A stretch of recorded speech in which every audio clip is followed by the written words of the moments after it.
नमस्कार, मी भाग्यश्री तुम्हा सर्वांचं आपल्या चॅनलमध्ये मनापासून स्वागत करते आणि आज आपण खूप सुंदर डिझाईन तयार करणार आहोत.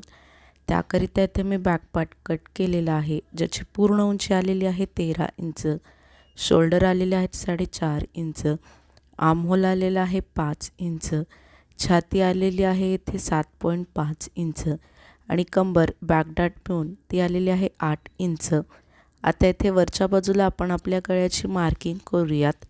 तर इथे मला माझे जे रेडी शोल्डर आहेत ते 2 इंच हवेत, म्हणून मी अर्धा इंच मार्जिनचा घेऊन 2.5 इंचावरती एक मार्क केलं.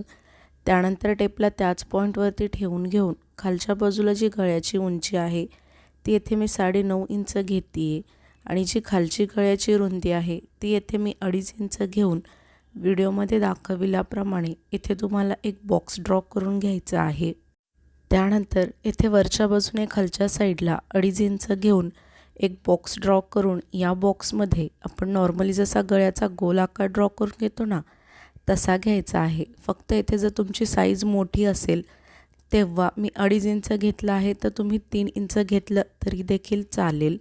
आणि त्यानंतर हा जो आपला खालचा बॉक्स दिसतोय ना त्या बॉक्समध्ये आपला जो ड्रॉप शेप असतो ना, म्हणजेच पाण्याचा थेंबाचा आकार, तोच येथे अगदी व्हिडिओमध्ये दाखविल्याप्रमाणे व्यवस्थितरित्या तुम्हाला ड्रॉ करून घ्यायचा आहे. त्यानंतर आता व्हिडिओमध्ये दाखविल्याप्रमाणे बॅकपार्टला ओपन करून पुन्हा एकदा अगदी व्यवस्थितरित्या मधोमध फोल्ड करून घ्यायचं आहे, अगदी व्हिडिओमध्ये दाखविल्याप्रमाणे. आणि त्यानंतर इथे हाताने थोडंसं टॅप करून म्हणजेच थापून घ्या, जेणेकरून या साईडची डिझाईन आपल्या समोरच्या बाजूवर देखील ट्रेस होऊन म्हणजेच उमटून येईल. त्यानंतर इथे बघा, आपण ज्या पद्धतीने अस्तर आणि मेन फॅब्रिक एकमेकांना राईट साईडवर राईट साईड म्हणजेच बरोबरीच्या बाजूवर बरोबरीची बाजू ठेवून घेतो ना, सेम त्याच पद्धतीने इथे मी घेतलेला आहे. आणि जसं आपण गळ्याचा आकार ड्रॉ केला आहे, फक्त येथे आल्यानंतर म्हणजेच दोन्ही गळ्याचे आकार एकमेकांना जिथे जुळतात तिथे आल्यानंतर त्या दोघांमध्येही थोडासा गॅप ठेवा. त्यानंतर जसा आपल्या गळ्याचा आकार वळतोय त्याच आकारात अगदी व्यवस्थितरित्या व्हिडिओमध्ये दाखविल्याप्रमाणे तुम्हाला इथे संपूर्ण गळ्याची स्टिचिंग कंप्लीट करून घ्यायची आहे. आणि जर तुम्ही इथे व्हिडिओ काळजीपूर्वक पाहत असाल तर तुमच्या एक गोष्ट लक्षात आली असेल की मी गळ्याच्या मध्यभागावरती त्याला बॉल पॉईंट पिन्स लावून पिन्सने सिक्युअर करून घेतलेला आहे, जेणेकरून जेव्हा आपण हा गळ्याचा आकार स्टिच करतोय ना तेव्हा आपलं फॅब्रिक इकडे तिकडे हलणार नाही आणि आपण जसा गळ्याचा आकार ड्रॉ केला आहे अगदी तो तसाच स्टिच केला जाईल. त्यानंतर इथे कमरेच्या बाजूला देखील मी अर्धा इंच मार्जिन घेऊन सरळ व्हिडिओमध्ये दाखविल्याप्रमाणे इथे तुम्हाला त्याला स्टिच करून घ्यायचं आहे. जर आपण अशा पद्धतीने स्टिच केलं तर बघा, आपल्याला सेपरेटली शेवटी कमरपट्टी स्टिच करावी लागते, तर त्याची गरज आपल्याला इथे लागणार नाही आहे. त्यानंतर कमरेच्या बाजूला हे जे जास्तीचं कापड दिसतंय ना त्याला देखील तुम्हाला अगदी व्यवस्थितरित्या व्हिडिओमध्ये दाखविल्याप्रमाणे कट करून घ्यायचं आहे. आता इथे बघा, आपण हे जे दोन्ही आकार जुळतात तेथे थोडासा गॅप ठेवल्यामुळे आपण जेव्हा गळ्याच्या आतील बाजूस हे जे थोडंसं कापड ठेवून संपूर्ण गळ्याची कटिंग करतोय ना, ते करत असताना आपल्या गळ्याचा आकार कट होणार नाही. त्यामुळे मी तुम्हाला इथे म्हणाले की जेव्हा दोन्ही गळ्याचे आकार एकमेकांना जुळतात तेव्हा त्या दोघांमध्ये थोडासा गॅप ठेवा म्हणून.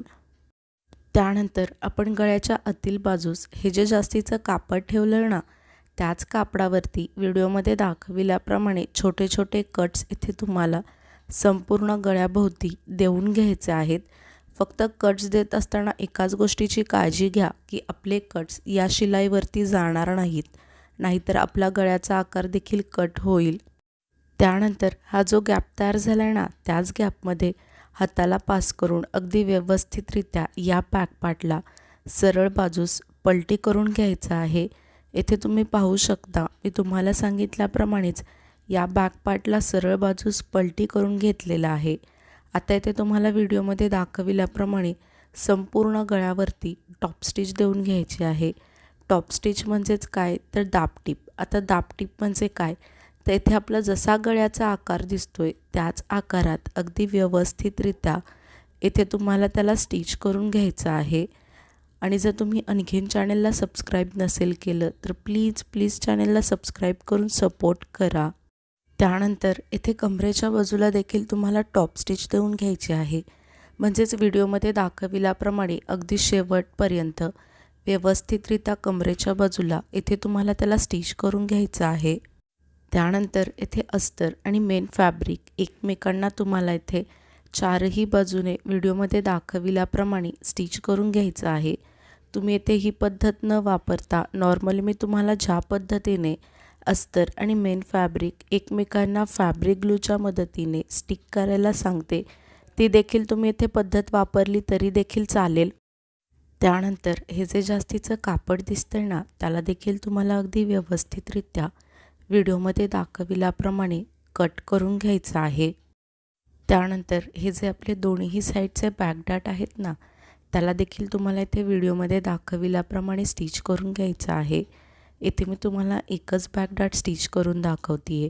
सेम तुम्हाला याच पद्धतीने दुसऱ्या साईडच्या देखील बॅकडाटला स्टिच करून रेडी करायचं आहे। त्यानंतर इथे मी गोल्डन कलरची ट्रायंगलची लेस घेतलेली आहे आणि ही जी लेस आहे ती ब्रॉड आहे आणि या लेसला आपल्याला ठेवत असताना जे आपले ट्रायंगल आहेत ना ते गळ्याच्या आपल्या आतल्या बाजूला यायला हवेत, अशा पद्धतीने ठेवून घेऊन संपूर्ण गळ्याच्या कडावरती ठेवून घेऊन अगदी व्यवस्थितरित्या या लेसला इथे तुम्हाला स्टिच करून घ्यायचं आहे। फक्त स्टिच करत असताना एकाच गोष्टीची काळजी घ्या, आपलं गळ्यामध्ये जेथे कुठे कॉर्नर म्हणजेच टोक आलं असेल अशा वेळी लेसला व्यवस्थितरित्या फोल्ड करून म्हणजेच दुमडून तिला स्टिच करून घ्यायचं आहे।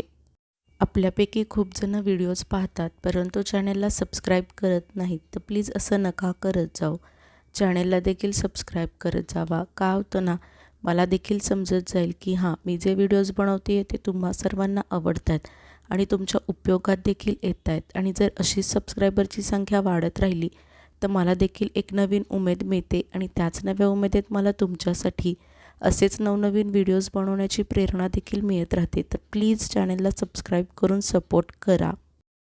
त्यानंतर आता इथे तुम्हाला व्हिडिओमध्ये दाखविल्याप्रमाणे या लेसवरती डबल स्टिच म्हणजेच पुन्हा एकदा त्याला स्टिच करून घ्यायचं आहे, जेणेकरून ही लेस एकदम फिक्स बसेल आणि लवकर निघणार नाही।